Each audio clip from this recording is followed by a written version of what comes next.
خوێندکارانی قۆناغی چوارەمی بەشی فیزیا و کۆمپیوتەری زانکۆی هەڵەبجە توێژینەوەی دەرچوونیان لە گۆڤارە نێودەوڵەتیەکاندا بڵاو کردوێتەوە.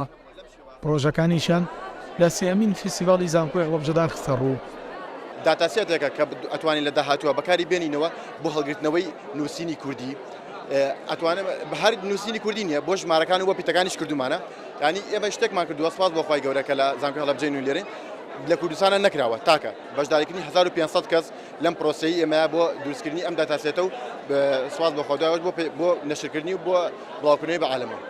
توێژینەوەکەمە لە ماڵپەڕێکی نێودەوڵەتی بڵاوکراوەتەوانێ و خۆشبەختانە ئێستا ئەو توێژینەوانەیەکرێت لە دەروی زانکۆش ئەتوانی پەری پێ بدەین و پیشانی خەڵکی تری بین بۆی کە زیاتر تێبگەن و زیاتر بەربڵاوتر بێتوانێ و باشتر لە بابەتەکە تێبگەن. بابەتەکەی من لێرە باز لە ناسنەوەی پیتی کوردی ئەکات و ئەمەش یارمەتی دەرە بۆ ئەوەی کە کەسانی نابیست بتوانن لەگەڵ کەسانێک کە نابیست نین بتوانن کە کۆمیونیکیشن ئەنجام بن و زیاتر بتوانن کە قسەکردن لە نێوانیانە هەبێت نەک بڵێن من ناتوانین قسە بکەین و ناتوانین تێکەڵی خەڵکی بین.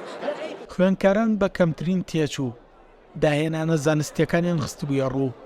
ئەگەر کەرتی تایبەت پشگیریان بکات دەتوانن خۆیان و چەندین خوێندکاری زانکۆ بکەنە خاوەنکار.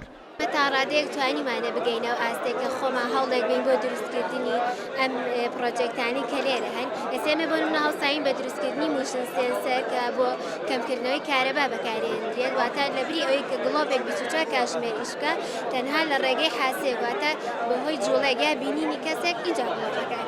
ئێمە توانیماندا لەو 4 ساڵەیە دیزانێکی باش بەرنامێکی باش دروست بکەین لە ڕێی ئینتەرنێتەوە بتوانین کە خزمەتگوزاریک پێشکەش بکەین بۆ کۆمپانیاکان بۆ زانکۆکان بۆ دایرە حکومیەکان بۆی بتوانێت کە چۆن داتا و زانیاریەکانی خۆیان شێرەکەن یان بتوانێت کە چۆن سەرڤەرەکانی خۆیان هەڵەگرن لە کلااودا یان چۆن ئەیکڕن بە چ شێوازێک. کەرتی تایبەت گرنگە بۆ خوێندکار چونکە تۆ ئەبینی ئەم خوێندکارانە هەرێکێک لە بوارەکەی خۆیدا کۆمەڵێک داهێنانی کردو ئەم داهێنانە ڕاستە لەوانەیە شتێکی بچووک بێ ئەوەی کە کردوێتی تێچێکی کەمی تێچۆ ئەو توانایی کە ئەو هەیەی لە ئێستاە لەوچە هەر ئەوەنە بەڵام تۆ ئەگەر کەرتی تایبەت دەبیان هەل بڕەخسێ بۆ ئەو کەسە بۆ ئەو خوێندکارەکە بتوانێت زیاتر برەودا بە تواناکەی خۆی و چۆنەڵی فراوانتری کە ئەو توانایی کە هەیەت. سەرۆکی زانکۆی هەڵەبجەش داوا دەکات کەرتی تایبەت ڕۆڵی گرنگیە بێت لە بەگارخستنی توانە ناوخۆیەکان و سوود لە داهێنانی خوێندکارانی زانکۆ وەربگرێت.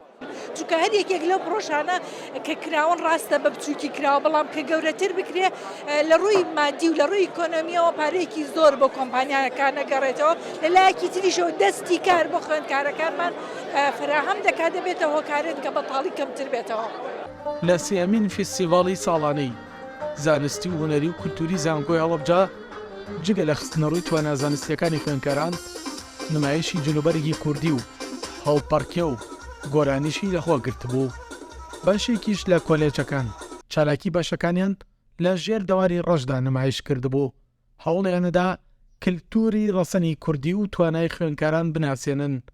کچانیش بە پێچانەوەی یاپراخ و میوانانی فستیڤاڵیش بە خواردنەوەی چا سەرقاڵی چێژوەرگرتمون لە فستیڤاڵەکە. سەراج جەمیل، کورسات نیوز، هەڵەبجە.